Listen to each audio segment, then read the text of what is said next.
Falafel and good evening. This is the BCN News Bulletin for this evening. The Oceania Rugby Sevens competition in Fiji completed over the weekend, whilst Niue Rugby Union contemplate the next move to recover $11,000 paid for participation fees at the competition that Niue was not in attendance.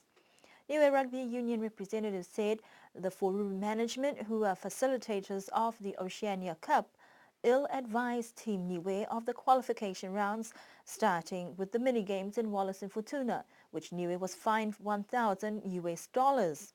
The representatives said they were not advised the qualification in Wallace and Futuna meant a chance to play at the Wellington leg of the IRB circuit, and Niue missed out. Recent disagreements regarding team arrangements to the Oceania Cup and late confirmation notice from the Foru management for the Oceania Cup in Fiji this weekend had also caused a bit of strife for Team Niue, who had already paid the participation fee. NRU representatives said even though Niue missed out on the qualification rounds, they can still participate in local competitions in Australia, South America and as far as Africa. Niue's next chance at qualifications for the IRB circuit is uncertain as NRU consider the next step. The Oceania Cup over the weekend qualified to low-ranked Cook Islands and American Samoa, qualifying for Hong Kong, Gold Coast and the Commonwealth Games in Scotland next year. A scorching time was had by touch rugby fanatics on Saturday as 10 teams faced off at Paliasi School grounds, much to the delight of supporters and spectators. 5 open men and 5 open mixed teams took to the field. The day's performances was highlighted by world champs over 35 years, a strong team from New Zealand, who continued their dominance in the local tournament.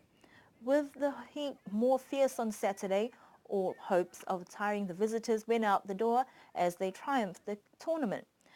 Their caliber of speed and technique couldn't be matched by the locals, but a great time was had by all participants. The New Zealand team, who continue to put Niue on the map internationally, showed why they're a force to be reckoned with. The results from Saturday's tournament from the Open Men's competition, placing New Zealand at first, second to the Niue representative side based on the island, third to Alofi, fourth Tuapa and fifth to Hakupu. Open mixed competition also placed New Zealand in first, second Niue representative side, third Tuapa, fourth Huli Rebels and fifth to Liku.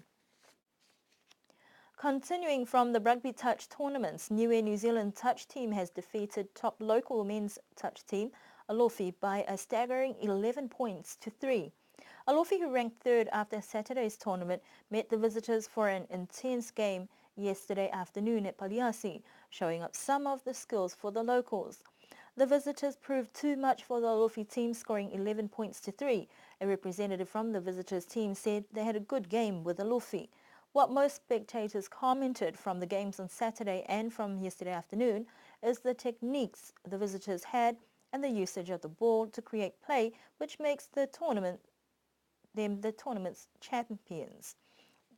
This afternoon's competition will take place between New Zealand and Hakupu and Tuapa combined. Tomorrow's final game will see Niue representative side take on the tournament champions New Zealand. A well-known Niuean youth worker from New Zealand has taken a leap of faith to return home, set up Crosspower Niue and work with young people. Salipaya is renowned for his work through Crosspower Ministries, an organization and youth outreach program that he established back in 1994.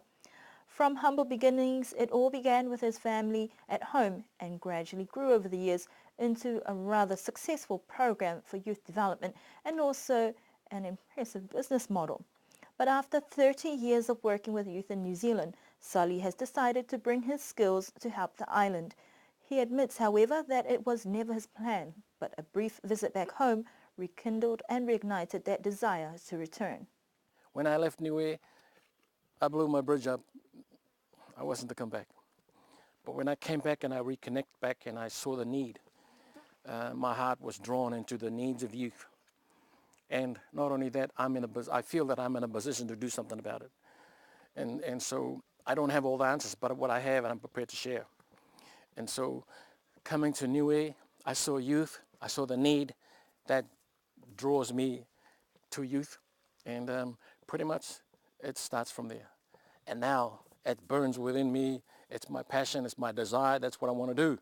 I was born and raised here, and I was also fortunate to grow up in an environment where I was taught by a man who knows how to work. And on top of that, I have a little glimpse of the old Niue prior to the hurricane in 1959. I lived in Fitzroy, I lived in the bush, I lived in the forest, I hunt, I fish, I do all those things the old way. And so I have, for that period of time, learned and understand all that stuff. Some stuff I've forgotten, but it's slowly coming back. And that I want to pass on as well.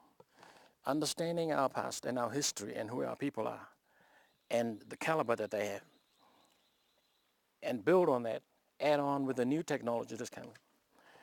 I think we're in a good path. Sully's passion for helping young people find direction in their lives has been a driving force, and bringing his expertise in what is his forte will be beneficial for the upcoming generations.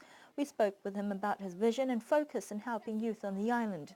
If I prepare them, if I give them the right tools for them to be able to do things, I've done my job. I want to train youth for employment. And if there's no employment, we're going to have to create our own employment, which is business. Those are the areas, the two main areas that I want to focus on, and that is youth training and youth business. Encouraging young people to be responsible. Don't wait for somebody else to do something for you, because that's the mentality that I see. They're waiting for someone to do something for them. My philosophy today is giving them the right tool, journey with them, and give them the direction and the support that they need to do things for themselves, and to take ownership of what they have. Um, it's going to be a challenge, but I believe that that's the right way to go about. This is only the beginning for Cross Power Niue, and according to Sully, a group from Cross Power New Zealand are due to arrive next week to help facilitate some training for local youth. The Queen's relay baton for the Commonwealth started yesterday at Buckingham Palace by Her Majesty the Queen at a public ceremony featuring Scotland's greatest ever Commonwealth and Olympic athletes, Alan Wells and Sir Chris Hoy, MBE, and other prominent athletes including a United Nations Youth Ambassador. Many of Scotland's athletes are also expected to take part. The Queen's Baton Relay is the world's most engaging relay, a unique tradition of the Games that unites the 2 billion citizens of the Commonwealth in a celebration of sport, diversity and peace. Over 248 days and 198,000 kilometers, the baton will visit all the nations and territories of the Commonwealth and be the first baton ever to visit Rwanda. Niue is part of the Commonwealth is expecting to receive the relay baton in December for 4 days before heading off to Norfolk Island.